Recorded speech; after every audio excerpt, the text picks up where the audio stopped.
Hello दोस्तों। I hope आप सब अच्छे होंगे। साथियों, हम लोग यूपी पीसीएस 2023 के लिए प्रैक्टिस सेट सॉल्व कर रहे थे और यह इस श्रृंखला का 7वां प्रैक्टिस सेट है, जिसके अंतर्गत हम लोग 150 महत्वपूर्ण प्रश्नों को डिस्कस करेंगे।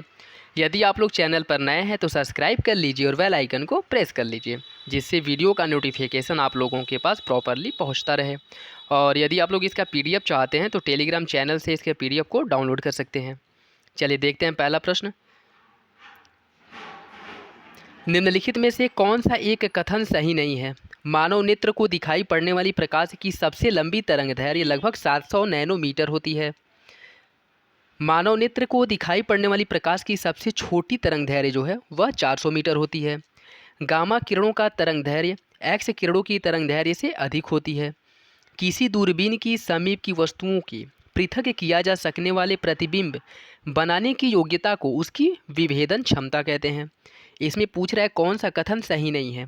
इसका जो सही आंसर है वो हो जाएगा ऑप्शन सी। गामा किरणों का जो तरंगदैर्घ्य है वह एक्स किरणों से अधिक नहीं होता है। ठीक है, याद रखिएगा। देखिए, एक्स किरणों का जो तरंगदैर्घ्य है उसके उसका जो परास है या परिसर है वह 10⁻8 होता है, जबकि गामा किरणों के तरंगदैर्घ्य का परास लगभग 10⁻10 होता है। ठीक है, तो गामा किरणों का ये तरंगदैर्घ्य का जो परास है या उसकी तरंगदैर्घ्य है वह एक्स किरणों से कम होती है। नेक्स्ट देखिए, निम्नलिखित में से कौन से सोवियत संघ के लिए लेनिन की नई आर्थिक नीति का अभिलक्षण था? निजी खुदरा व्यापार पूरी तरह वर्जित था। निजी उद्यम पूरी तरह वर्जित था। खेतिहरों को उनके अधिशेष को बचाने की अनुमति नहीं थी। तरल पूंजी की प्राप्ति के लिए विदेशी पूंजीपतियों को रियायतें दी गई थी, परंतु राज्य ने ऐसे प्रतिष्ठानों के उत्पादन को खरीदने का विकल्प अपने पास रखा था। बताइए इसमें सही आंसर कौन सा होगा? केवल एक, केवल दो और तीन, एक, दो और चार, या फिर डी? इसका जो सही आंसर है साथियों वो हो जाएगा ऑप्शन सी। एक, दो और चार सही है, जबकि तीन गलत है। क्योंकि बोल्शेविक क्रांति जब 1921 में हुआ था उसमें लेनिन द्वारा सोवियत संघ में नई आर्थिक नीति लागू की गई थी, जिसमें दोहरा साम्यवाद के नाम से भी जाना जाता है। और इसके अंतर्गत निजी खुदरा व्यापार तथा निजी उद्यम को पूरी तरह से वर्जित कर दिया गया था और इस सब पर राज्य का नियंत्रण हो गया था। यहाँ तक कि जो किसान थे उनको अपनी उपज का अधिशेष बेचने की अनुमति आंशिक रूप से दी गई थी, पूरी तरह से उसकी भी अनुमति नहीं थी। हालांकि कह सकते हैं कि पूंजी की जो प्राप्ति है उसके लिए विदेशी पूंजीपतियों को राज्य द्वारा रियायतें दी गई थी। ठीक है, तो इसका सही आंसर एक, दो और चार हो जाएगा। नेक्स्ट देखिए, यदि किसी अवतल दर्पण द्वारा किसी वस्तु का बना प्रतिबिंब आभासी, ऊर्ध्वशीर्षी तथा अवर्धित है तब वह वस्तु कहाँ अवस्थित होगी? इसका जो सही आंसर है वो हो जाएगा ऑप्शन डी, दर्पण के ध्रुव अर्थात पोल और मुख्य फोकस के बीच। नेक्स्ट, अमेरिका के स्वतंत्रता संग्राम के दौरान ब्रिटिशों की पराजय का निम्नलिखित में से कौन सा कारण था? अमेरिकी महाद्वीप का सुदूर होना तथा अच्छी सड़कों का अभाव, ब्रिटिश सत्ता अमेरिकी निष्ठावानों को जुटाने में विफल रही, अमेरिकी जॉर्ज वाशिंगटन के असाधारण सैन्य नेतृत्व से लाभान्वित हुए, अमेरिकियों की पहुंच बेहतर शस्त्रों तथा गोला बारूद तक थी। इसका जो सही आंसर है वो हो जाएगा ऑप्शन डी, एक, दो और तीन सही है, जबकि चार गलत है।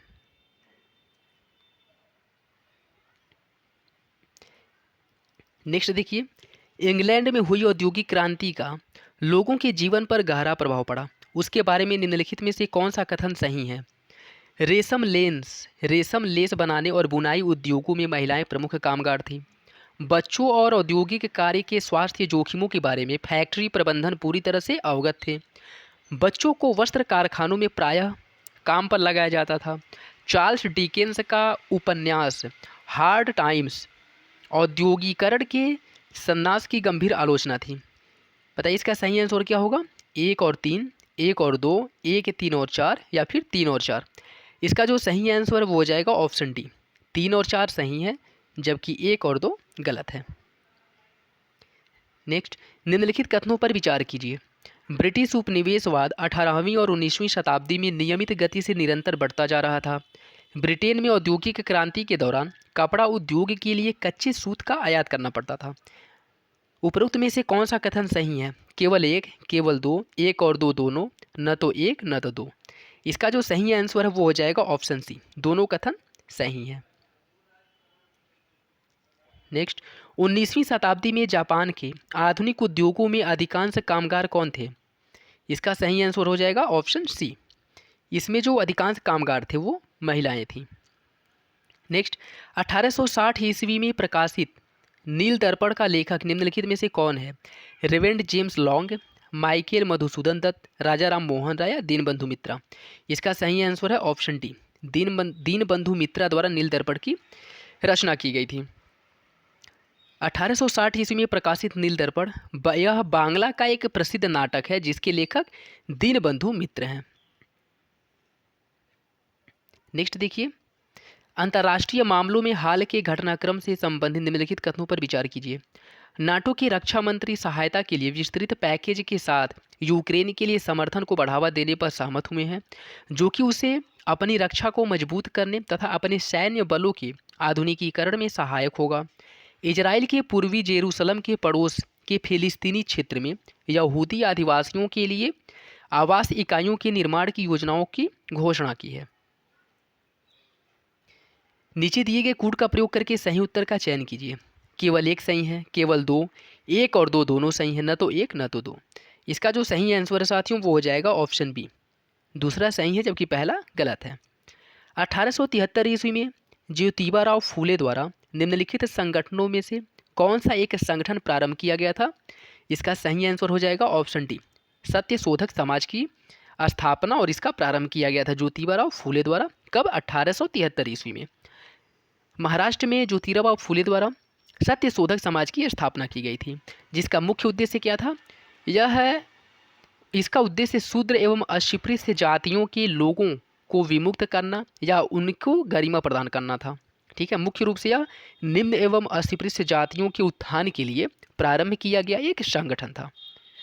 नेक्स्ट देखिए, भारतीय रिजर्व बैंक के मार्गदर्शी सिद्धांतों के अनुसार मसाला बांडों की जिसे कोई भारतीय कंपनी अपतट में जारी कर सकती है, न्यूनतम अवधि निम्नलिखित में से कौन सी है? इसका जो सही आंसर है वो हो जाएगा ऑप्शन सी, मसाला बॉन्ड जो जारी किया जाता है उसकी न्यूनतम अवधि 3 वर्ष की होती है। नेक्स्ट, यद्यपि फ्रांसीसी और जर्मन लेखकों द्वारा इंडस्ट्रियल रिवॉल्यूशन शब्द का प्रयोग पहले किया गया था, इसे अंग्रेजी में सर्वप्रथम किसके द्वारा लोकप्रिय बनाया गया था? इसका सही आंसर है ऑप्शन बी, अर्नोल्ड टायनबी द्वारा। नेक्स्ट देखिए, कृषि कल्याण उपकर केकेसी बर्टेंड के बारे में निम्नलिखित कथनों में से कौन सा सही है? केकेसी उसी प्रकार परिकल्पित किया जाता है जिस प्रकार सर्विस टैक्स परिकल्पित किया जाता है। केसीसी की जो वर्तमान दर है वह 0.50% है। केकेसी कृषि कल्याण अधिभार सदृश्य है। नीचे दिए गए कूट का प्रयोग करके सही आंसर का चयन कीजिए। केवल एक सही है, एक और दो सही हैं, दो और तीन, या फिर यह तीनों सही हैं। इसका जो सही आंसर वो हो जाएगा ऑप्शन बी, एक और दो सही हैं। देखिए, कृषि कल्याण उपकर या केकेसी इसका प्रावधान इसी वर्ष के बजट में किया गया था, मतलब यह 2016 के बजट में किया गया था। ठीक है, और यह सर्विस टैक्स के समान ही परिकल्पित किया जाता है, जिसकी वर्तमान दर 0.50% है। नेक्स्ट देखिए, 2011 की जनगणना के अनुसार निम्नलिखित राज्यों में से किस एक में बसे गांवों की अधिकतम संख्या है? इसका सही आंसर हो जाएगा ऑप्शन ए, उत्तर प्रदेश में। गांवों की सबसे अधिक जो संख्या है वह उत्तर प्रदेश में है, 1,07,753। उसके दूसरे नंबर पे आता है उड़ीसा, तीसरे नंबर पे राजस्थान और चौथे नंबर पे महाराष्ट्र।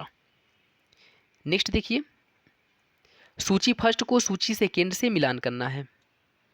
इसमें देखिए, शासन यह विकास के विभिन्न चरणों पर अल्ट्रा मेगा पावर प्रोजेक्ट हैं और राज्य दिया है। कौन सा मेगा पावर प्रोजेक्ट किस राज्य में स्थित है उससे आपको सुमेलित करना है। शासन जो है यह आपका है मध्य प्रदेश में, और मुंद्रा जो है यह गुजरात में स्थित है। तिलैया कहाँ है?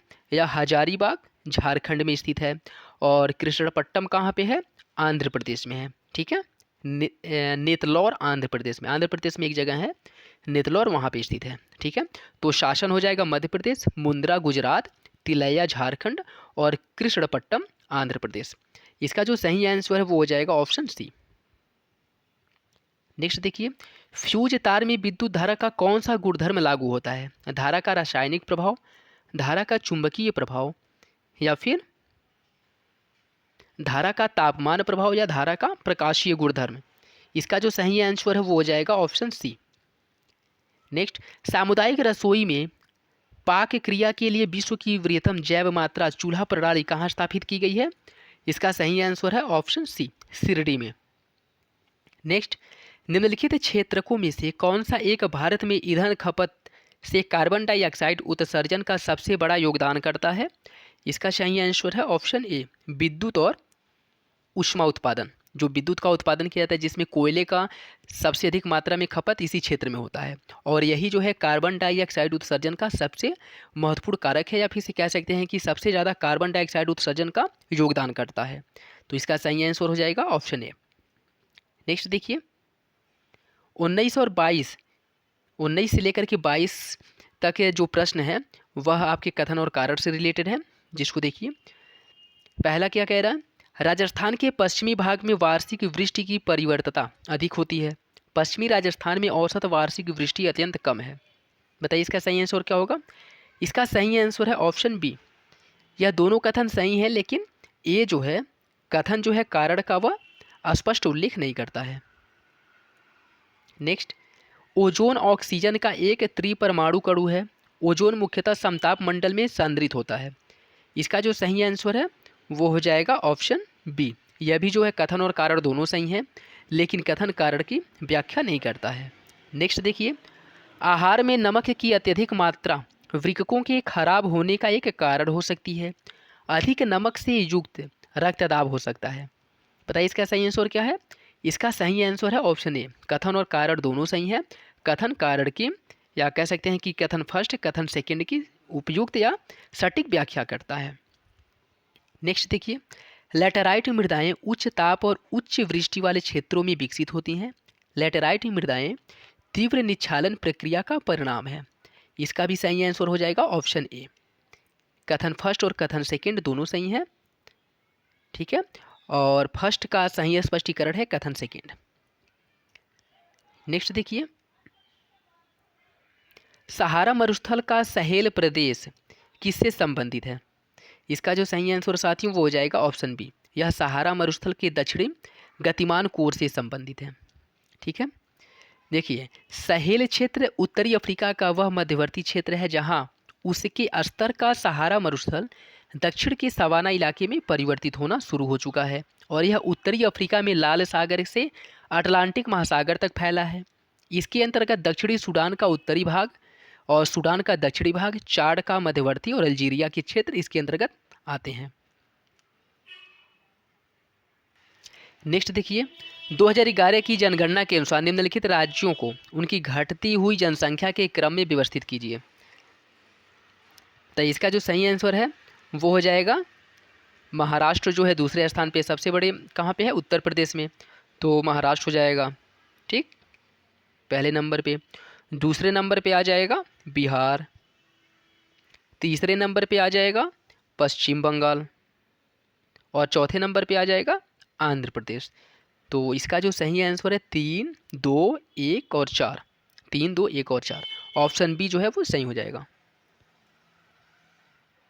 नेक्स्ट देखिए, निम्नलिखित देशों में से किस एक में भूमध्य सागरीय प्रकार की जीवोम पाई जाती है?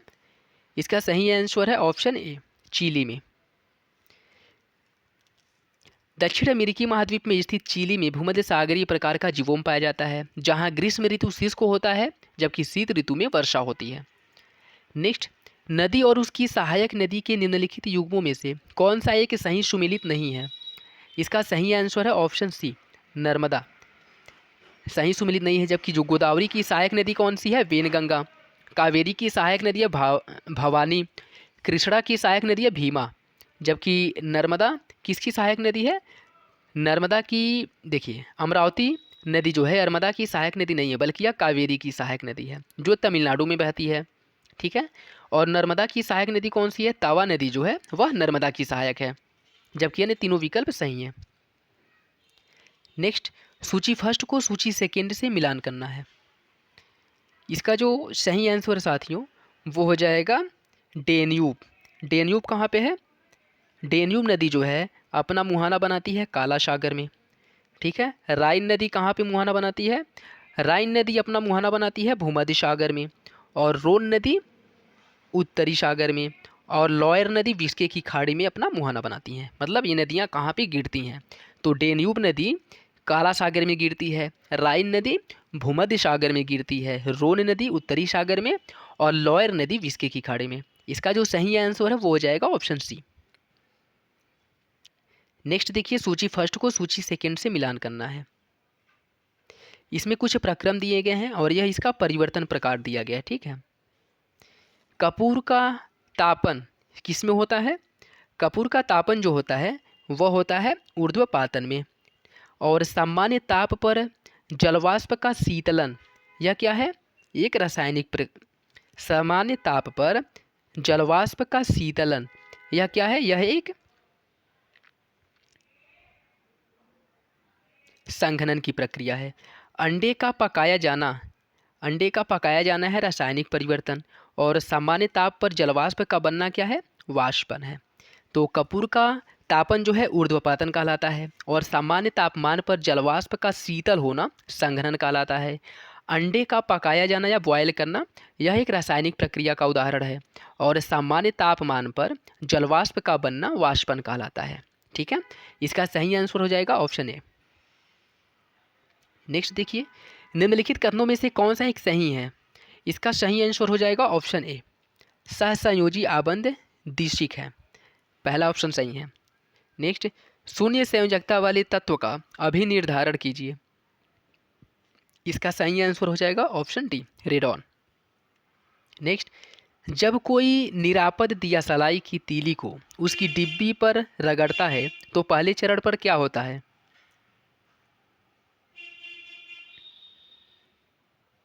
इसका सही आंसर हो जाएगा साथियों ऑप्शन सी, लाल फास्फोरस की अल्प मात्रा का सफ़ेद फास्फोरस में रूपांतरण हो जाता है। नेक्स्ट, निम्नलिखित में से किस एक में अणुओं की संख्या भिन्न होती है? इसका सही आंसर हो जाएगा ऑप्शन डी, 2 ग्राम कार्बन में।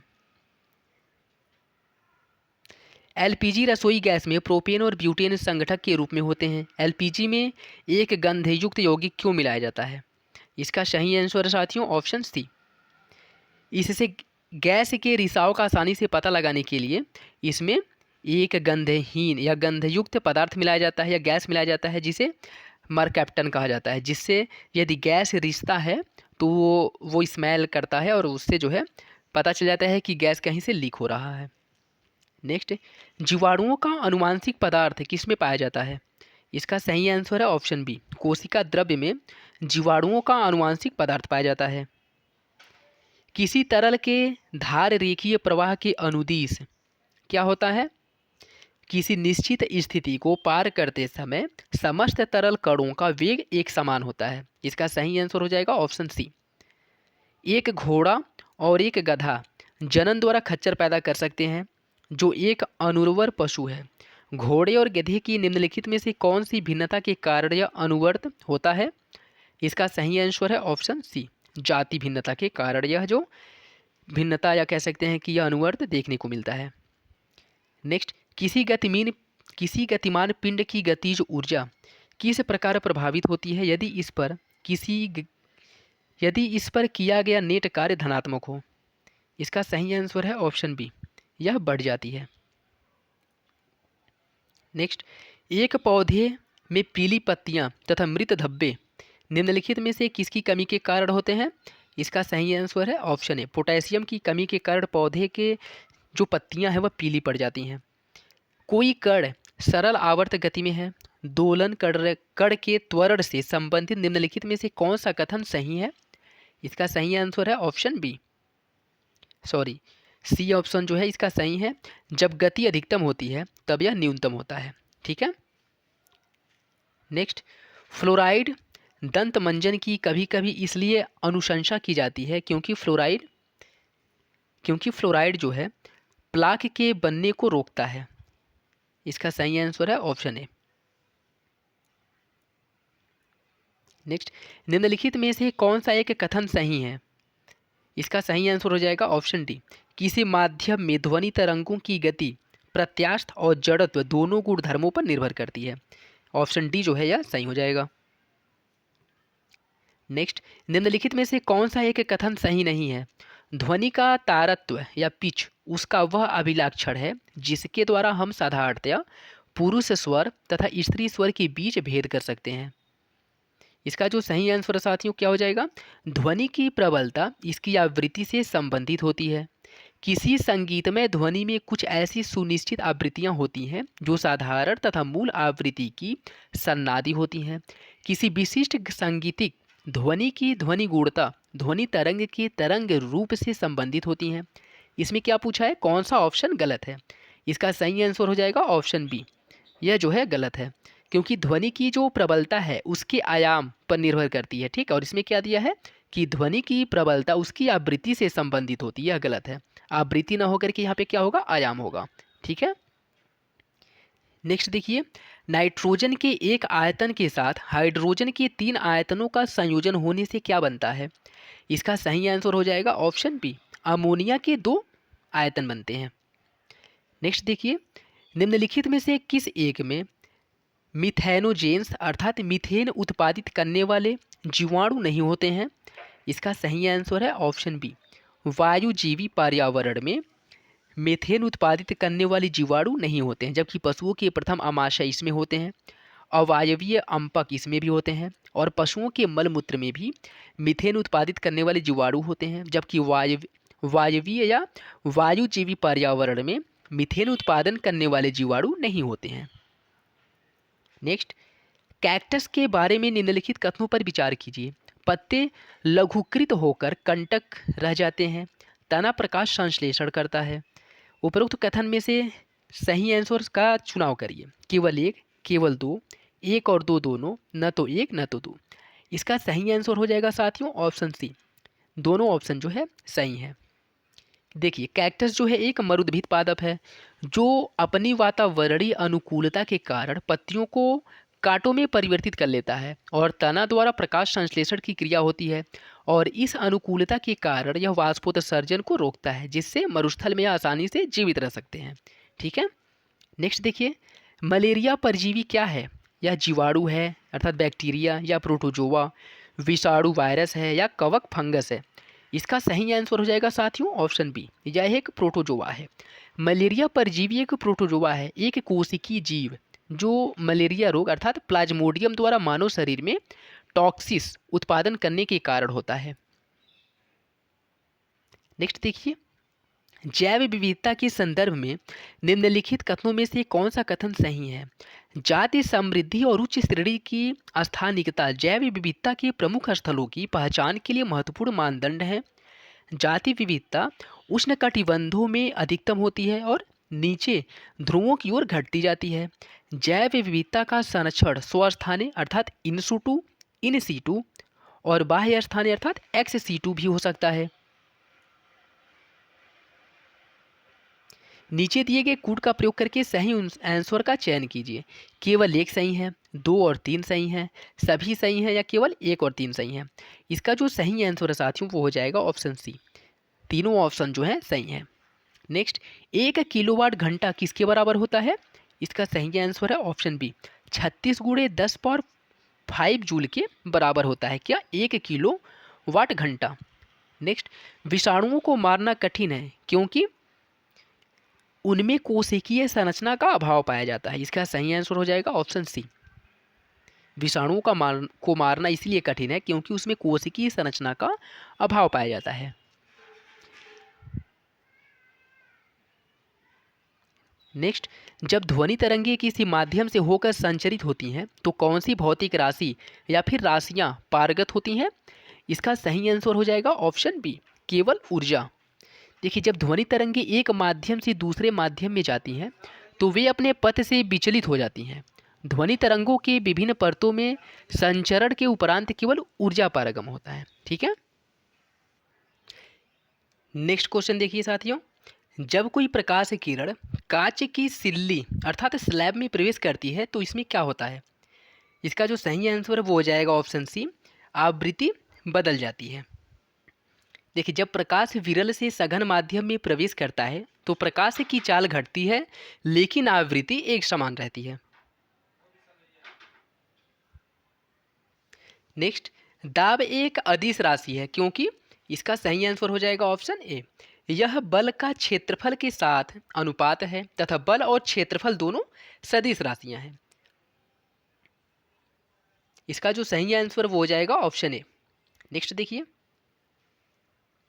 एक व्यक्ति अपने चश्मे के बिना अखबार नहीं पढ़ सकता, उसके किससे पीड़ित होने की अधिक संभावना है? इसका सही आंसर है ऑप्शन बी, जरा दूरदृष्टि। एक व्यक्ति अपने चश्मे के बिना अखबार नहीं पढ़ सकता, अर्थात वह जरा दूरदृष्टि से पीड़ित है। जरा दूरदृष्टि में आयु में वृद्धि होने के साथ साथ मानव नेत्र की जो समंजन क्षमता है वह घटती जाती है। संशोधन चश्मे के बिना उसे पास की वस्तु को सुस्पष्ट देखने में कठिनाई होती है। और इसके उपचार के लिए क्या किया जाता है? द्विफोकसी चश्मे की उपयोग किया जाता है, या फिर कह सकते हैं कि इस रोग को या फिर से इस विसंगति को दूर करने के लिए द्विफोकसी लेंस वाले चश्मे का प्रयोग किया जाता है। नेक्स्ट देखिए, समुद्र तल पर जब कोई भूमध्य रेखा से दोनों में से किसी भी ध्रुव की ओर जाता है तो मुक्त पतन त्वरण जी बढ़ता जाता है। इसका क्या कारण है? इसका सही आंसर हो जाएगा ऑप्शन सी। पृथ्वी लगभग एक दीर्घ वृत्तज है जिसमें भूमध्य रेखीय त्रिज्या इसकी ध्रुवीय त्रिज्या की अपेक्षा 21 किलोमीटर अधिक है। इसका सही आंसर हो जाएगा ऑप्शन सी। नेक्स्ट, निम्नलिखित कथनों में से कौन सा एक सही है? किसी कमानीदार तुला द्वारा किया गया द्रव्यमान का माप उस स्थल पर सही होता है जहाँ के लिए उस कमानीदार तुला का अंश शोधन किया गया है। किसी कमानीदार तुला द्वारा लिए गए द्रव्यमान का माप सभी स्थानों पर सही होता है। या फिर किसी कमानीदार तुला द्वारा लिए गए द्रव्यमान का माप उन स्थानों पर सही होता है जहाँ का गुरुत्वीय त्वरण उस स्थान के गुरुत्वीय त्वरण के समान हो जहाँ कमानीदार तुला का अंश शोधन किया गया हो। या फिर किसी कमानीदार तुला का उपयोग द्रव्यमान मापन के लिए किसी भी स्थान पर नहीं किया जा सकता। इसका जो सही आंसर साथियों वो हो जाएगा ऑप्शन डी। डी सही है। किसी कमानीदार तुला का उपयोग द्रव्यमान मापन के लिए किसी भी स्थान पर नहीं किया जा सकता। नेक्स्ट, सीमेंट के आदृढ़ समय को क्या मिलाकर कम किया जाता है? इसका सही आंसर हो जाएगा ऑप्शन बी, जिप्सम। मतलब जो इसके जमने की दर है, समय है, उस टाइम ड्यूरेशन को क्या मिलाकर कम किया जाता है? तो जिप्सम मिलाकर के कम किया जाता है। नेक्स्ट, निम्नलिखित में से कौन सा एक स्पर्श बल नहीं है? इसका सही आंसर हो जाएगा ऑप्शन बी, गुरुत्वाकर्षण बल नहीं है, जबकि धक्का, घर्षण और विकृति ये तीनों है। नेक्स्ट, निम्नलिखित कथनों में से कौन सा एक सही नहीं है? आवेश की एसआई इकाई एम्पियर सेकेंड है, डेबाई द्विध्रुव आघूर्ण की इकाई है, लंबाई और अनुप्रस्थ परिच्छेद क्षेत्रफल ए के एक तार की प्रतिरोधकता और ए दोनों पर निर्भर होती हैं, द्रव्यमान एम किलोग्राम और आवेश ई कूलाम के किसी इलेक्ट्रॉन की गतिज ऊर्जा उसे वी वोल्ट के विभवांतर से होकर त्वरित करने पर ईवी जूल होता है। बताइए कौन सही सुमिलित नहीं है या कौन सा ऑप्शन गलत है? इसका सही आंसर हो जाएगा ऑप्शन सी। सी गलत है, ठीक है, बाकी तीनों विकल्प सही हैं। नेक्स्ट, इमल्सन को किस रूप में जाना जाता है? इसका सही आंसर है ऑप्शन डी, दो ध्रुवों का या दो द्रवों का कोलाइड विलयन इमल्सन कहलाता है। देखिए, इमल्सन वस्तुतः दो या दो से अधिक मिश्रण न होने योग्य द्रवों का मिश्रण है जिसमें प्रक्षेपण एवं प्रक्षिप्त दोनों की द्रव होते हैं, जैसे दूध जो कि वसा तथा जल का अभिमिश्रणीय मिश्रण है। जल एवं तेल भी इमल्सन का उदाहरण है। नेक्स्ट, यदि कोई राख को पशु चर्बी के साथ मिलाता है तो अपरिष्कृत रूप से प्राप्त पदार्थ क्या कहलाता है? इसका सही आंसर हो जाएगा ऑप्शन बी, साबुन। निम्नलिखित में से कौन सा एक प्रति व्यक्ति कृषि योग्य भूमि की उपलब्धता के आधार पर देशों का सही अवरोही अनुक्रम है? चीन ब्राजील भारत, ब्राजील भारत चीन, भारत चीन ब्राजील या ब्राजील चीन भारत? इसका सही आंसर हो जाएगा साथियों ऑप्शन डी, ब्राजील भारत और चीन। ब्राज़ील में जहाँ प्रति व्यक्ति 0.37 प्रति हेक्टेयर उपलब्धता है, वहीं भारत में 0.12 प्रति हेक्टेयर उपलब्धता है और चीन में 0.08 प्रति हेक्टेयर उपलब्धता है प्रति व्यक्ति। तो यह इंपॉर्टेंट है, याद रखिएगा। मेन रूप से भारत का याद रखिएगा। भारत में 0.12 प्रति हेक्टेयर उपलब्धता है प्रति व्यक्ति। नेक्स्ट, तापमान से संबंधित निम्नलिखित में से कौन सा कथन सही है? शीत ऋतु में उत्तरी गोलार्ध में समताप रेखाएं महाद्वीपों पर लगभग वृत्तीय होती हैं। दक्षिणी गोलार्ध में महासागरों में समताप रेखाएं अक्षांश के समानांतर होती हैं। शीत ऋतु में न्यूनतम उत्तरी कनाडा में दर्ज किया जाता है। नीचे दिए गए कूट का प्रयोग करके सही उत्तर का चयन करिए। केवल 1 और 2, 1 और 3, केवल 2 या फिर ये सभी। इसका जो सही आंसर साथियों वो हो जाएगा ऑप्शन सी, केवल 2 सही है। देखिए, शीत ऋतु में जो दक्षिणी गोलार्ध है वहाँ पे महासागरों में समताप रेखाएं अक्षांश के समानांतर होती हैं और इसके साथ ही शीत ऋतु में न्यूनतम तापमान उत्तरी कनाडा में नहीं, साइबेरिया के बर्खोयास्त क्षेत्र में देखने को मिलता है या फिर दर्ज किया जाता है। ठीक है, जबकि इसमें क्या कह रहा है, कनाडा में। तो यह जो है गलत हो जाएगा, केवल 2 जो है सही है। नेक्स्ट, सूची फर्स्ट को सूची सेकेंड से मिलान करना है। देखिए, इसमें कुछ भू आकृति का अभिकरण दिए गए हैं, अभिकारक, और इसके कुछ अभिलक्षण दिए गए हैं। जैसे भौम जल, भौम जल जो है यह किसका उदाहरण है? भौम जल उदाहरण है आपके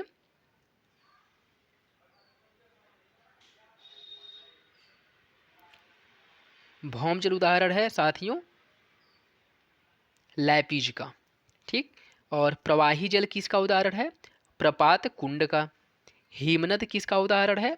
यह श्रृंग या हॉर्न का उदाहरण है। और पवन किसका उदाहरण है? यह प्लाया का उदाहरण है। ठीक है, तो इसका जो सही आंसर है वो हो जाएगा ऑप्शन ए। देखिए, प्रपात जब प्रवाही जल ऊंचाई से खड़े ढाल से अत्यधिक वेग से नीचे की ओर गिरते हैं तो उसे जलप्रपात कहा जाता है। श्रृंग या जिसे हॉर्न भी कहा जाता है, यह जब किसी पर्वतीय भाग पर चारों ओर से सर्क बनने लगते हैं तो बीच का नुकीला शीर्ष हॉर्न कहलाता है। और प्लाया जो है वह मरुस्थलीय की अंतः प्रवाहित नदियाँ जब वर्षा के बाद अस्थायी झीलों का निर्माण करती हैं तो उन्हें प्लाया कहा जाता है। और लैपीज जो है यह घुलन क्रिया के फलस्वरूप ऊपरी सतह अत्यधिक उबड़ खाबड़ हो जाता है और पतली खिड़कियों वाली हो जाती है और इस तरह की स्थलाकृतियों को लैपीज कहा जाता है। नेक्स्ट, विश्व के प्राकृतिक क्षेत्रों से संबंधित निम्नलिखित में से कौन सा कथन सही है? विषुवतीय जलवायुवीय प्रदेशों में नगरीकरण कम हुआ है। भूमध्य सागरीय जलवायु प्रदेशों में मानव जनसंख्या की उच्च सघनता है। विषुवतीय जलवायुवीय प्रदेशों में मानव जनसंख्या की उच्च सघनता है। भूमध्य सागरीय जलवायु क्षेत्रों में रोपण कृषि की प्रथा है। नीचे दिए गए कूट का प्रयोग करके सही उत्तर का चयन कीजिए। 1 और 2 सही हैं, 1, 2 और 3 सही हैं, 2 और 4 या फिर केवल 1। इसका जो सही आंसर है साथियों वो हो जाएगा ऑप्शन ए, 1 और 2 सही हैं। विषुवतीय जलवायुवीय प्रदेशों में नगरीकरण कम हुआ है, सही है। भूमध्य सागरीय जलवायु प्रदेशों में मानव जनसंख्या की उच्च सघनता है, यह सही है, जबकि 3 और 4 गलत हैं। नेक्स्ट, निम्नलिखित में से कौन सी गैस जल में घुलने पर अम्लीय विलयन बनाती है? इसका सही आंसर है option B, carbon dioxide. Next, aluminium hydroxide के 1 मोल में हाइड्रोजन परमाणु के कितने मोल उपस्थित होते हैं? इसका सही आंसर है ऑप्शन सी, 3 मोल। नेक्स्ट, संयुक्त राष्ट्र ने 21 जून को किस दिवस के रूप में घोषित किया है? इसका सही आंसर ऑप्शन सी, अंतर्राष्ट्रीय योग दिवस के रूप में। भारत के संविधान के बारे में निम्नलिखित कथनों पर विचार कीजिए। एक संसद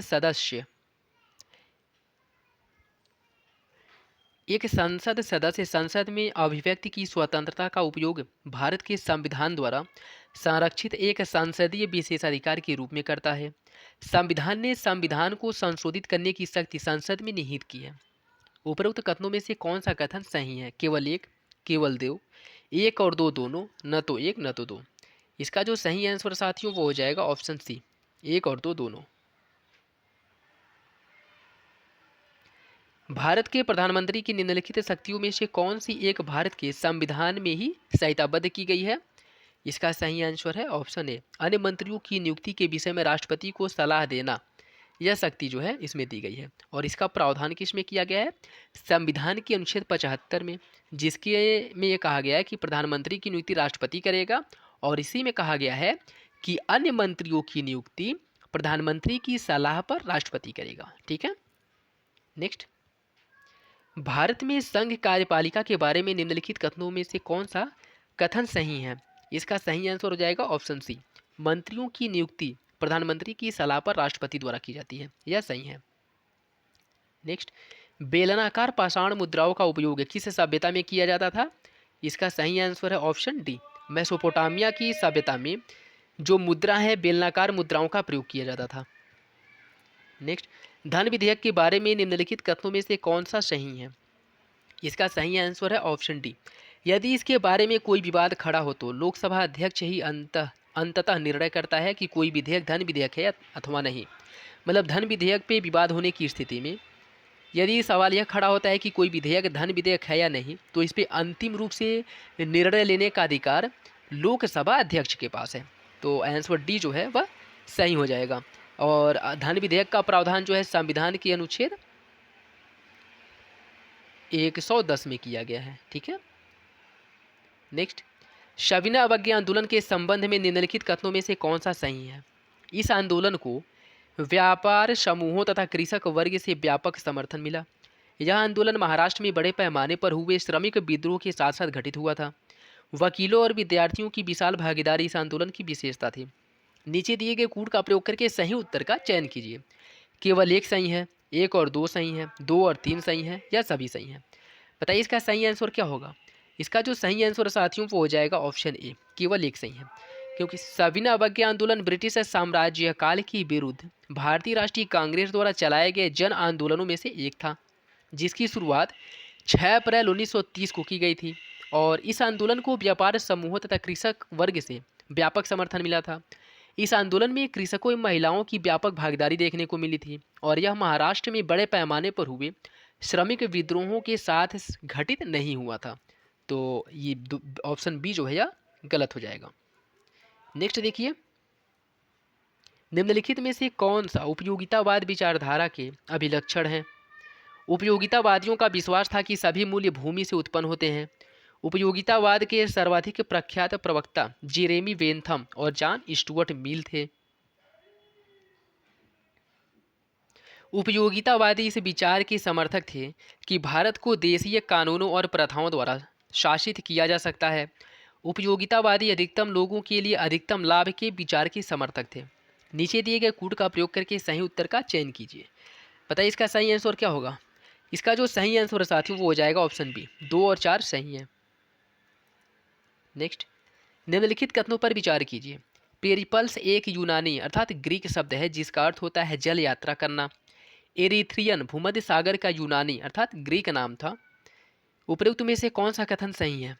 इसका सही आंसर साथियों ऑप्शन ए, पहला सही है लेकिन दूसरा गलत है।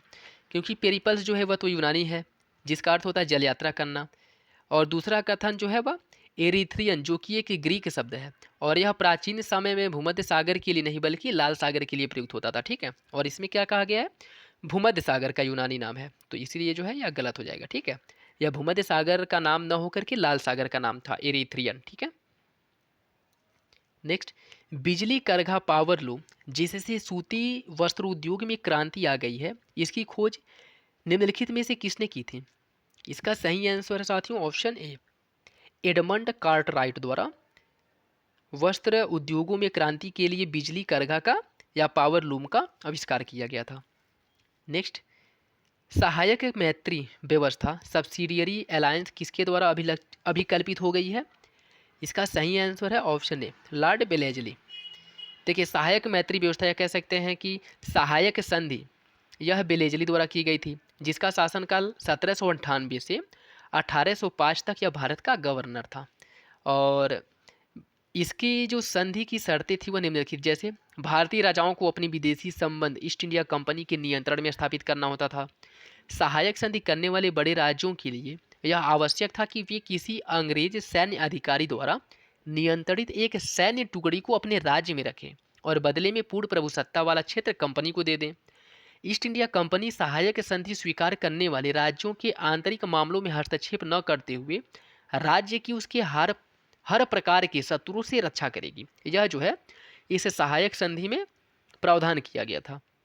और जो राज्य सहायक संधि स्वीकार करता था वहाँ पे जो अंग्रेजी सैन्य टुकड़ी तैनात होती थी उसका वेतन फिर उस पे जो भी सैन्य खर्चे आते थे उन सब की देख रेख या उसका सब का भुगतान जो है उस राज्य को करना होता था। ठीक है, तो ये बात थी। मतलब कह सकते हैं कि राज्य के खर्चे पर अंग्रेज़ों ने एक बहुत बड़ी आर्मी या कह सकते हैं कि सेना तैयार करने की एक योजना बनाई थी। नेक्स्ट, भूमध्य सागरीय जलवायु प्रदेशों के संबंध में निम्नलिखित कथनों में से कौन सा सही है? यह उत्तरी तथा दक्षिणी गोलार्ध में अक्षांश परास 30 से 45 डिग्री में पाया जाता है। भूमध्य सागरीय जलवायु में चरम ताप दशाएं होती हैं। भूमध्य सागरीय जलवायु में वर्षा मुख्यतः ग्रीष्म ऋतु के दौरान होता है। भूमध्य सागरीय जलवायु में वर्षा मुख्यतः पछुआ हवाओं के कारण होता है। बताइए इसका सही आंसर क्या होगा? 1 2 4 1 4 1 2 3 और 3 4। इसका जो सही आंसर साथियों वो हो जाएगा ऑप्शन बी, 1 और 4 सही है, 2 3 गलत है। जो इसमें कह रहा है कि भूमध्य सागरीय जलवायु में चरम ताप दशाएं होती हैं, यह गलत है। और इसमें जो कहा गया है कि भूमध्य सागरीय जलवायु में वर्षा मुख्यतः ग्रीष्म ऋतु में होती है, यह भी गलत है। क्योंकि यहाँ पे जो वर्षा होती है वह मुख्यतः शीत ऋतु में होती है, न कि ग्रीष्म ऋतु में। ठीक है, तो याद रखिएगा वर्षा मुख्यतः शीत ऋतु में होती है और पछुआ हवाओं द्वारा होती है। ठीक है, मतलब ये भूमध्य सागरीय क्षेत्र है मान लीजिए। ठीक है, यहाँ पे जो हवाएं होती हैं, इधर से जो हवाएं चलती हैं ना, इनके माध्यम से यहाँ पे वर्षा होती है, न कि जो इधर से चलती हैं। ठीक, नेक्स्ट, भारत में अनुसूचित जातियों की जनसंख्या से संबंधित निम्नलिखित कथनों में से कौन सा सही है? राज्य की कुल जनसंख्या में से एससी जनसंख्या का प्रतिशत पंजाब में सबसे अधिक है। भारत में कुल एससी जनसंख्या के विषय में बिहार दूसरा सबसे बड़ा राज्य है। भारत में एससी जनसंख्या की अधिकतम संख्या उत्तर प्रदेश में है। भारतीय राज्यों में राज्य की कुल जनसंख्या में एससी जनसंख्या का न्यूनतम प्रतिशत गोवा में है। बताइए इसका सही आंसर क्या होगा? 1 2 3 1 3 2 4 और 1 2 4। इसका जो सही आंसर साथियों वो हो जाएगा ऑप्शन बी, 1 और 3 सही है। पंजाब की कुल जनसंख्या में एससी जनसंख्या का जो प्रतिशत हो पंजाब में अधिकतम पाया जाता है, ये सही है। और तीसरा, भारत में एससी जनसंख्या की अधिकतम संख्या उत्तर प्रदेश में है, यह भी सही है। यहाँ जो कह रहा है बिहार दूसरे स्थान पे है, यह गलत है। क्योंकि एससी जनसंख्या के मामले में उत्तर प्रदेश में 25.2, पश्चिम बंगाल में 23.2। ठीक है, अर्थात कह सकते हैं कि उत्तर प्रदेश पहले स्थान पर और पश्चिम बंगाल जो है एससी जनसंख्या के मामले में दूसरे स्थान पे है और बिहार का स्थान इसमें तीसरा है। ठीक है, जबकि इसमें क्या कहा है? दूसरा है। नेक्स्ट, निम्नलिखित राज्यों को उनके कुल वनाच्छादित क्षेत्रफल के ह्रासमान क्रम में व्यवस्थित कीजिए। इसका सही आंसर हो जाएगा, सबसे आ जाएगा वनाच्छादित क्षेत्रफल के ह्रासमान क्रम में व्यवस्थित करना है। तो मध्य प्रदेश पहले स्थान पे, फिर आ जाएगा अरुणाचल प्रदेश, फिर छत्तीसगढ़, फिर झारखंड। इसका सही आंसर हो जाएगा ऑप्शन ए। नेक्स्ट देखिए, सूची फर्स्ट को सूची सेकेंड से मिलान करना है। यह कुछ तत्व दिए गए हैं और यह इसकी उच्चतम संयोजकता किस में पाई जाती है या कितनी है, यह दिया गया है। इसका जो सही आंसर है वो हो जाएगा गंधक में जो उच्चतम संयोजकता है वह 6 होती है। फास्फोरस की उच्चतम संयोजकता 5 होती है।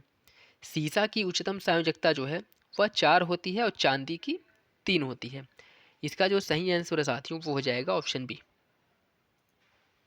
नेक्स्ट, निम्नलिखित स्पीशीज में से कौन सी एक असमानुपातीय विक्रिया दिखाने में समर्थ नहीं है? इसका सही आंसर है ऑप्शन डी। नेक्स्ट, चोल साम्राज्य को अंततः किसने समाप्त किया था?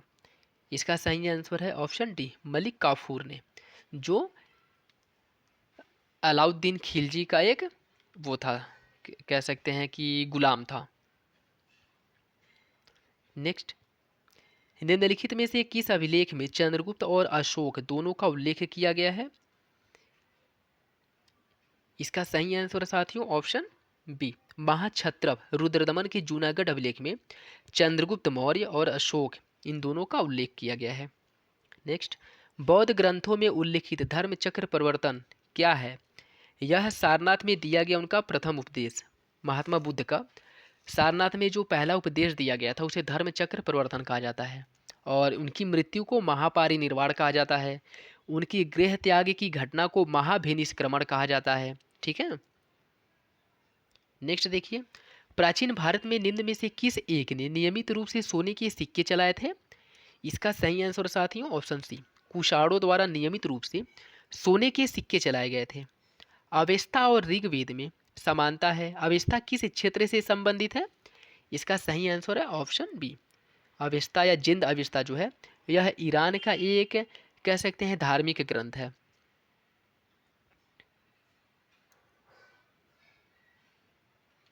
नेक्स्ट देखिए, एलोरा के प्रसिद्ध कैलाश मंदिर के निर्माण को आप किस शासक या वंश से संबंधित करेंगे या किससे संबंधित है? इसका जो सही आंसर है साथियों वो हो जाएगा ऑप्शन बी, यह चोल साम्राज्य से संबंधित है। कैलाशनाथ मंदिर का निर्माण राष्ट्रकूट वंश का कृष्ण प्रथम था, जिसने राजाधिराज सॉरी साथियों, इसका जो सही आंसर है वो हो जाएगा ऑप्शन सी। एलोरा के जो प्रसिद्ध कैलाशनाथ मंदिर का निर्माण है वह राष्ट्रकूट शासक कृष्ण फर्स्ट द्वारा कराया गया था और इसने महाराजा धीराज परमेश्वर आदि की उपाधियां भी धारण की थी। ठीक है, तो इसका सही आंसर ऑप्शन सी हो जाएगा। नेक्स्ट, दिल्ली के किस सुल्तान ने एक पृथक कृषि विभाग की स्थापना की एवं फसल चक्र की योजना बनाई थी? इसका सही आंसर है ऑप्शन डी, मोहम्मद बिन तुगलक ने। दिल्ली के सुल्तान मोहम्मद बिन तुगलक द्वारा सर्वप्रथम एक पृथक कृषि विभाग जिसे दीवाने को ही कहा जाता था इसकी स्थापना की थी, जिसकी स्थापना का मुख्य उद्देश्य था दोआब में कृषि सुधार को कार्यान्वित करना, उसे लागू करना। ठीक है, और कृषि विभाग जो है किसके अंतर्गत आता था? दीवाने अमीर कोही के अंतर्गत। नेक्स्ट, भारत का बादशाह उस समय कौन था जब ब्रिटेन की ईस्ट इंडिया कंपनी की स्थापना हुई थी?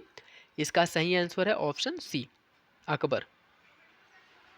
1600 ईस्वी जिस समय ब्रिटिश ईस्ट इंडिया कंपनी की स्थापना हुई थी उस समय भारत में अकबर का शासन था, मुगल बादशाह अकबर था। नेक्स्ट, प्राक मुगल काल में निम्नलिखित में से कौन सा स्थान भारत का सिराज कहा जाता था? इसका सही आंसर है ऑप्शन सी, जौनपुर को भारत का सिराज कहा जाता था। रजिया बेगम को सत्ताच्युत करने में किसका हाथ था? इसका सही आंसर है ऑप्शन सी, तुर्कों का। रजिया बेगम जो भारत की प्रथम महिला शासिका थी, इसको पद से हटाने में तुर्कों का हाथ था। चूंकि रजिया बेगम ने अमीर वर्गों में गैर तुर्कों को शामिल किया था और अबिसीनिया का जो हबसी याकूत था इसको अमीर याखूर के पद पर नियुक्त किया था, जिससे तुर्की के जो अमीर थे वह काफ़ी से असंतोष की भावना उसमें भड़क गई और यही कारण है कि रजिया को इन लोगों ने मिल करके पदच्युत कर दिया था।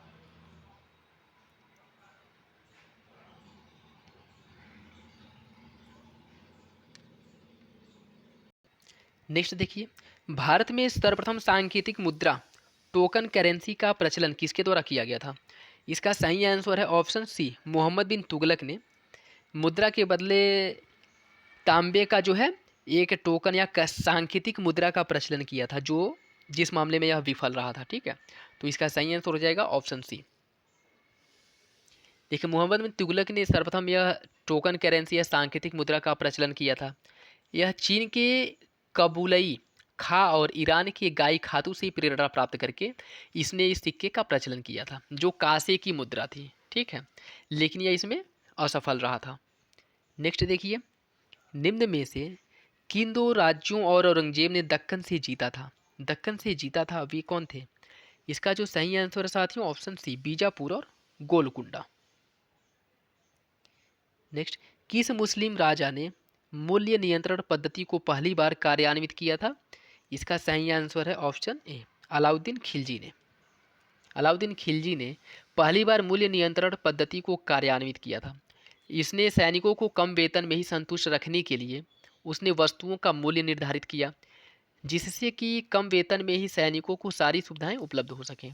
बाजार व्यवस्था को सुचारू रूप से चलाने के लिए उसने दीवाने रियासत नामक एक विभाग की स्थापना की थी। ठीक है, याद रखिए, पूछ सकता है कि दीवाने रियासत किसके द्वारा स्थापित किया गया एक विभाग था?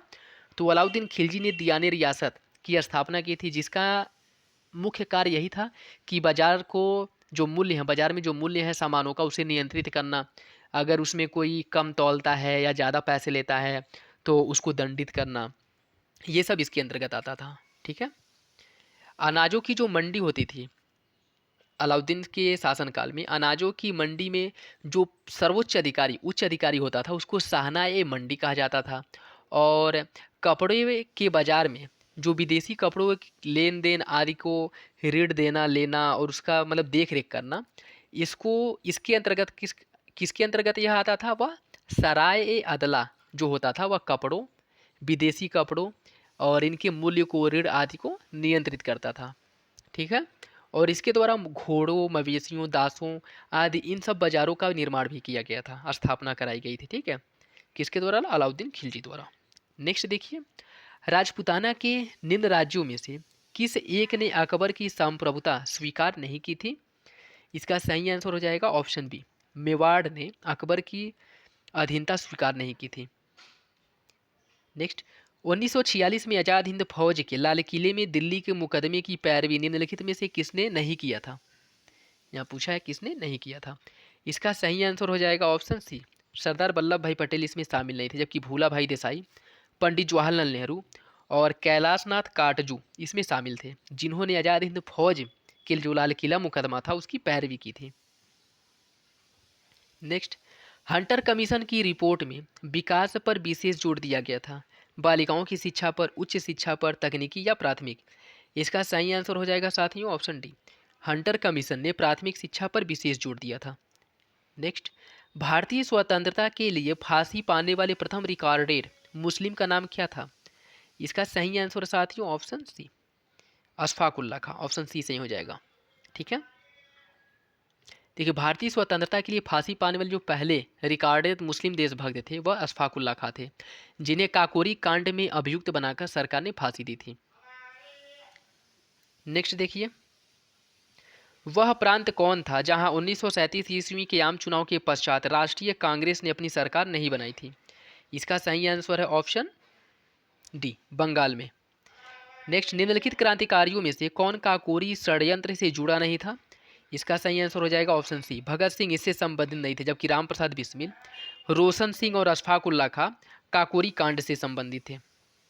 ठीक है, देखिए भगत सिंह काकोरी कांड से संबंधित नहीं थे। हिंदुस्तान रिपब्लिकन एसोसिएशन की जो स्थापना 1929 में की गई थी, इसमें क्रांतिकारी युवकों ने कानपुर में की थी, और HRA अर्थात रिपब्लिकन एसोसिएशन, HRA अर्थात हिंदुस्तान रिपब्लिकन एसोसिएशन ने धन की पूर्ति के लिए 9 अगस्त 1925 ईस्वी को काकोरी में एट डाउन ट्रेन को रोक करके सरकारी खजाने को लूट लिया था। ठीक है, जिसे काकोरी कांड के नाम से जाना जाता है। इसमें शामिल थे अशफाक उल्लाह खां, राम प्रसाद बिस्मिल, रोशन सिंह, राजेंद्र लाहिड़ी, यह लोग शामिल थे, जिन पर मुकदमा चला करके इनको फांसी की सजा दे दी गई थी। ठीक है, इसमें भगत सिंह नहीं शामिल थे। नेक्स्ट देखिए, अलीपुर बम कांड में अरविंद घोष का बचाव किसके द्वारा किया गया था?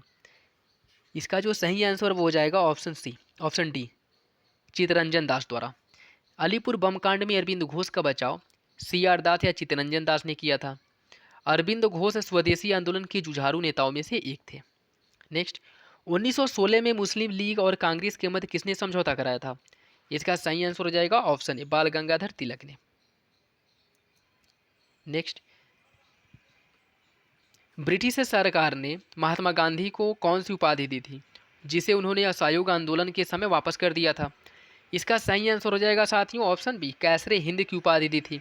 जब महात्मा गांधी ने प्रथम विश्व युद्ध में भारतीयों को शामिल होने का आग्रह किया था, बढ़ चढ़ के उसमें शामिल होने की बात की थी, इसी परिप्रेक्ष्य में उससे खुश होकर के अंग्रेजों द्वारा महात्मा गांधी को कैसरे हिंद की उपाधि दी गई थी, जिसे उन्होंने असहयोग आंदोलन के समय वापस कर दिया था।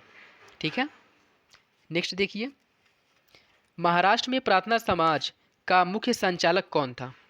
इसका जो सही आंसर साथियों वो हो जाएगा option B, MG Ranade, Mahadev Govind Ranade. Maharashtra में प्रार्थना समाज के मुख्य संचालक महादेव गोविंद रनाडे थे। 1867 ईस्वी में केशव चंद्र सेन की प्रेरणा से मुंबई में प्रार्थना समाज की स्थापना की गई थी, जिसके नेताओं की अगर बात करें तो इसमें महादेव गोविंद रनाडे, NG चंद्रावकर आदि शामिल थे। और इन्होंने या इस सभा ने जो है या इस मंडल ने दलित जाति मंडल, दक्कन शिक्षा सभा, इन सब क्षेत्रों में जो है मुख्य रूप से काम किया था। नेक्स्ट देखिए, निम्नलिखित में से कौन सही सुमेलित है? इसका जो सही आंसर साथियों वो हो जाएगा ऑप्शन बी, पालनपुर गुजरात में है। ठीक है, जबकि औरंगाबाद कहाँ पे है? महाराष्ट्र में है, ना कि उड़ीसा आंध्र प्रदेश में। तो यह क्या हो जाएगा? महाराष्ट्र हो जाएगा, महाराष्ट्र। और हुबली कहाँ पे है? हुबली है आपका कर्नाटक में। ठीक है, हुबली है कर्नाटक में। और गुंटूर कहाँ पे है? यह है आंध्र प्रदेश में। ठीक है, नेक्स्ट, निम्नलिखित उद्योगों में से भारत में सबसे प्राचीन उद्योग क्या है? इसका सही आंसर हो जाएगा ऑप्शन बी, सूती वस्त्र उद्योग जो है यह भारत का प्राचीनतम उद्योग है। निम्नलिखित फसलों में से कौन एक भारत में प्रमुख खाद्यान्न फसल है? चावल जो है भारत की महत्वपूर्ण या प्रमुख खाद्यान्न फसल है। भारत में न्यूनतम जनसंख्या घनत्व वाला राज्य कौन सा है? इसका सही आंसर हो जाएगा ऑप्शन ए, अरुणाचल प्रदेश न्यूनतम जनसंख्या घनत्व वाला राज्य है। देश का आधे से अधिक उत्पादित चावल किन 4 राज्यों से प्राप्त होता है? इसका सही आंसर हो जाएगा ऑप्शन बी। इसके अंतर्गत आ जाएंगे पश्चिम बंगाल, उत्तर प्रदेश, पंजाब और आंध्र प्रदेश। नेक्स्ट, निम्नलिखित में से भारत का कौन सा क्षेत्र मृदा अपरदन से अत्यधिक प्रभावित है? इसका सही आंसर है ऑप्शन डी, चंबल की घाटी या बीहड़ जो है यह मृदा अपरदन से सर्वाधिक प्रभावित क्षेत्र है।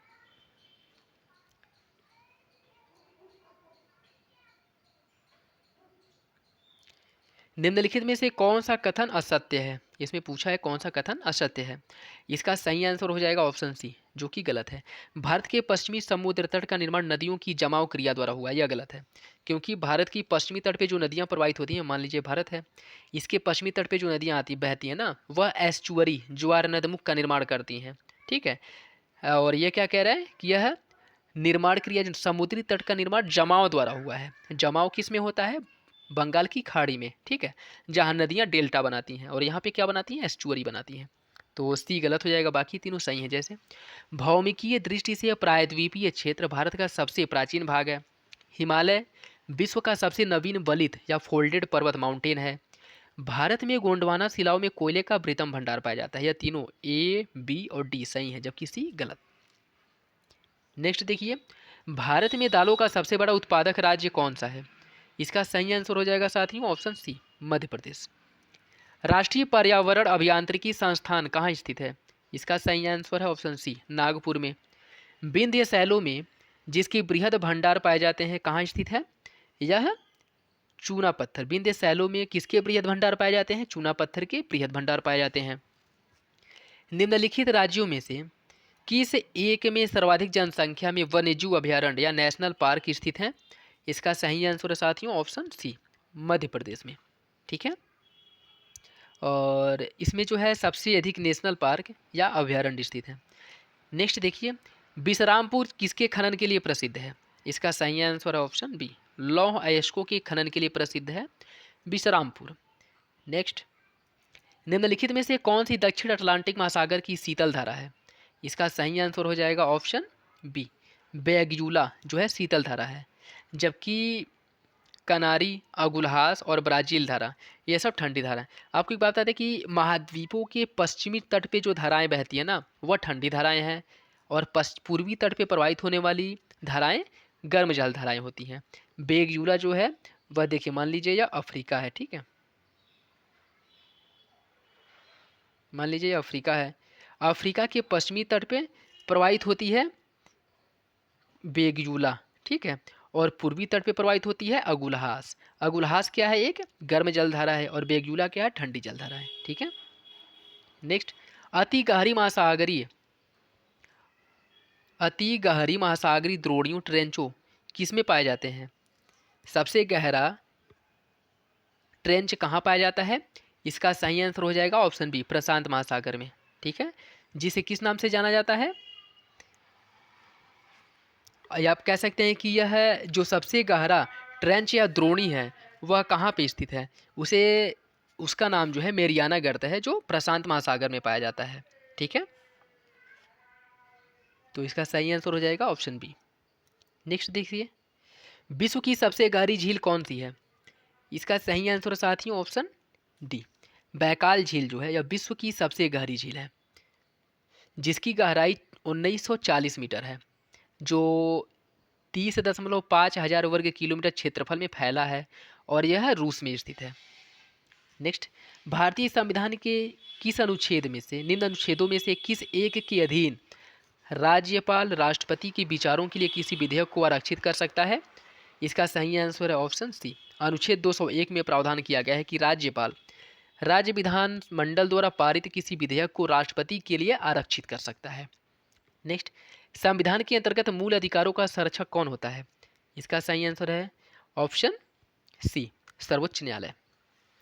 नेक्स्ट देखिए, भारतीय संविधान विभक्त है 16 भागों में, 22, 25, 24। इसका सही आंसर हो जाएगा ऑप्शन बी। भारतीय संविधान जो है कितने भागों में विभक्त है? ऑप्शन बी, 22 भागों में। नेक्स्ट देखिए, निम्नलिखित में से कौन एक सही सुमेलित है? इसका नागरिकता का प्रावधान जो है संविधान के भाग 3 में किया गया है, सही सुमेलित है। मौलिक अधिकार का प्रावधान जो है संविधान के भाग 4 में किया गया है, और मौलिक कर्तव्य का प्रावधान संविधान के भाग 5 में, और राज्यों का प्रावधान संविधान के भाग 4 में किया गया है। इसमें पूछ रहा है कि कौन सही सुमेलित है। इसका जो सही आंसर है साथियों वो हो जाएगा ऑप्शन डी। राज्यों का प्रावधान जो है वह संविधान के भाग 6 में किया गया है, जबकि अन्य सब विकल्प गलत दिए गए हैं। देखिए, नागरिकता का प्रावधान संविधान के भाग 2 में है, मौलिक अधिकार भाग 3 में है, मौलिक कर्तव्य भाग 4A में है, और राज्यों का प्रावधान भाग 6 में किया गया है। ठीक है। नेक्स्ट, संविधान में दिया गया आमुख न्यायालय में लागू होता है, महत्वपूर्ण है और इसकी उपयोगिता है, शासन करने के उद्देश्यों को उल्लिखित करता है, संविधान के कानूनी अर्थ निर्णय में सहायता करता है। नीचे दिए गए कूट में से सही उत्तर का चयन कीजिए। 1 और 2, 2 और 3, 1, 2 और 3, 2, 3 और 4। इसका जो सही आंसर साथियों वो हो जाएगा ऑप्शन ए। 1 और 2 सही है, जिसमें कहा गया कि संविधान में दिया गया आमुख जो भी दिया गया वो न्यायालय में लागू होता है और महत्वपूर्ण है और इसकी एक उपयोगिता है। ठीक है, 1, 2 और सही है। और तीसरे में जो कहा गया कि शासन करने के उद्देश्यों को उल्लिखित करता है या संविधान के कानूनी अर्थ निर्णय में सहायक होता है, इसका ऐसा कोई प्रावधान नहीं है, जबकि 1 और 2 इसका सही प्रावधान या कह सकते हैं कि सही व्याख्या करता है। नेक्स्ट देखिए, कल्याणकारी राज्य की संकल्पना का समावेश भारत के संविधान में है, किसमें है? इसका सही आंसर हो जाएगा ऑप्शन बी। राज्य के नीति निर्देशक तत्व में कल्याणकारी राज्य की बात की गई है। नेक्स्ट, भारत में संसद की लोक लेखा समिति के अध्यक्ष की नियुक्ति कौन करता है? इसका सही आंसर हो जाएगा ऑप्शन सी, लोकसभा के अध्यक्ष द्वारा इसकी नियुक्ति की जाती है। नेक्स्ट, भारतीय संविधान के किस अनुच्छेद के अंतर्गत राष्ट्रपति संसद के दोनों सदनों द्वारा पारित किसी बिल पर अपनी स्वीकृति रोक सकता है? इसका सही आंसर है ऑप्शन डी, अनुच्छेद 111 के तहत। भारत में छिपी हुई बेरोजगारी का मुख्य लक्षण क्या है? प्राथमिक क्षेत्र, द्वितीयक या तृतीयक क्षेत्र? इसका सही आंसर हो जाएगा साथियों ऑप्शन सी, प्राथमिक क्षेत्र। नेक्स्ट, भारत की राष्ट्रीय आय का अनुमान लगाने वाली संस्था कौन है? इसका सही आंसर है ऑप्शन डी, केंद्रीय सांख्यिकी संगठन CSO। नेक्स्ट, लोहे की एक गेंद जिसका पृथ्वी पर भार 10 किलोग्राम है, इसका अंतरिक्ष में भार क्या होगा? इसका सही आंसर हो जाएगा ऑप्शन डी, 0। नेक्स्ट, रडार का प्रयोग किया जाता है किसके द्वारा? इसका सही आंसर हो जाएगा साथियों ऑप्शन डी, वर्षा के जल भरे बादलों का पीछा करने, ट्रैक करने के लिए। देखिए, किसी भी वस्तु का, सॉरी साथियों, इसका जो सही आंसर है वो हो जाएगा ऑप्शन सी, रेडियो तरंगों द्वारा वस्तुओं की उपस्थिति और स्थिति ज्ञात करने के लिए रडार का प्रयोग किया जाता है। नेक्स्ट, यदि चंद्रमा की सतह से एक शैल पृथ्वी पर लाया गया है तो इसके द्रव्यमान में परिवर्तन हो जाएगा, इसके भार में परिवर्तन होगा परंतु द्रव्यमान में नहीं। द्रव्यमान एवं भार दोनों में परिवर्तन होगा, द्रव्यमान एवं भार दोनों समान रहेंगे। बताइए इसका सही आंसर क्या है? इसका जो सही आंसर साथियों वो हो जाएगा ऑप्शन बी, इसके भार में तो परिवर्तन होगा लेकिन द्रव्यमान में नहीं। ठीक है।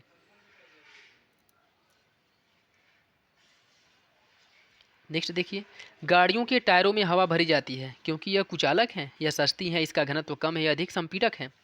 इसका सही आंसर हो जाएगा ऑप्शन डी, क्योंकि यह अत्यधिक संपीड़ित है। सूर्य में न्यूक्लियर ईंधन होता है, हीलियम, यूरेनियम, हाइड्रोजन या अल्फा कण? इसका सही आंसर हो जाएगा ऑप्शन बी, हाइड्रोजन। नेक्स्ट देखिए, सूची फर्स्ट को सूची सेकेंड से मिलान करना है। तरंग धैर्य, तरंग धैर्य जो है यह इसका हो जाएगा एंगस्ट्रॉम। ऊर्जा है, ऊर्जा का हो जाएगा जूल। ध्वनि की तीव्रता यह किस में मापी जाती है? ध्वनि की तीव्रता मापी जाती है डेसिबल में, और आवृत्ति मापी जाती है हर्ट्ज में। तो इसका जो सही आंसर हो जाएगा ऑप्शन है। नेक्स्ट, ध्वनि निम्न प्रकार से चलती है। इसका सही आंसर हो जाएगा ध्वनि जो है अनुदैर्घ्य प्रकार की तरंग होती है। ठीक है। निम्नलिखित में कौन एक अवपरमाणु कण नहीं है? इसका सही आंसर हो जाएगा ऑप्शन सी, ड्यूट्रॉन जो है यह अवपरमाणु कण नहीं है, जबकि इलेक्ट्रॉन, प्रोटॉन और न्यूट्रॉन जो है यह अवपरमाणु कण है। नेक्स्ट देखिए, धूमकेतु की पूंछ सदैव सूर्य से दूर रहती है।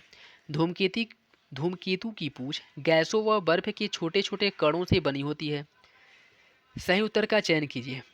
इसका जो सही आंसर साथियों वो हो जाएगा ऑप्शन सी। पहला सही है लेकिन दूसरा गलत है, क्योंकि पुच्छल तारे की पूंछ सदैव सूर्य से दूर रहती है, सही है। और इसकी पूंछ गैस व बर्फ के छोटे छोटे कणों से नहीं बनी होती है, बल्कि यह धूल और गैसों की बनी होती हैं। ठीक है, इसमें क्या कहा है कि यह बर्फ के छोटे छोटे टुकड़ों से बनी होती है, जो कि गलत है।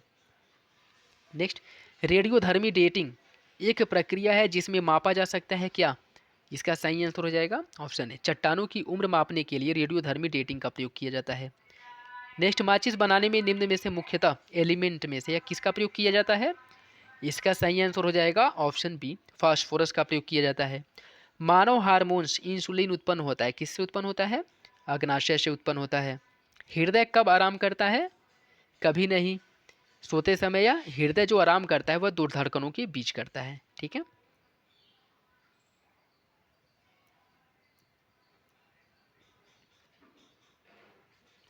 नेक्स्ट देखिए, सूची फर्स्ट को सूची सेकंड से मिलान करना है।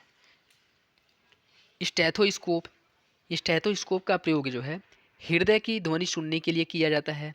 स्फैग्नोमैनोमीटर, इसका प्रयोग जो है रक्तचाप मापने के लिए किया जाता है।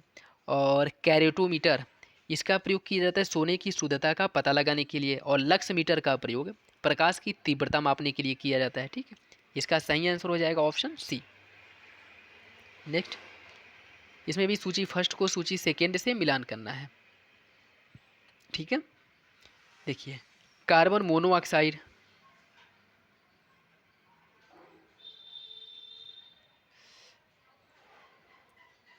कार्बन मोनोऑक्साइड यह श्वास संबंधी रोग उत्पन्न करता है।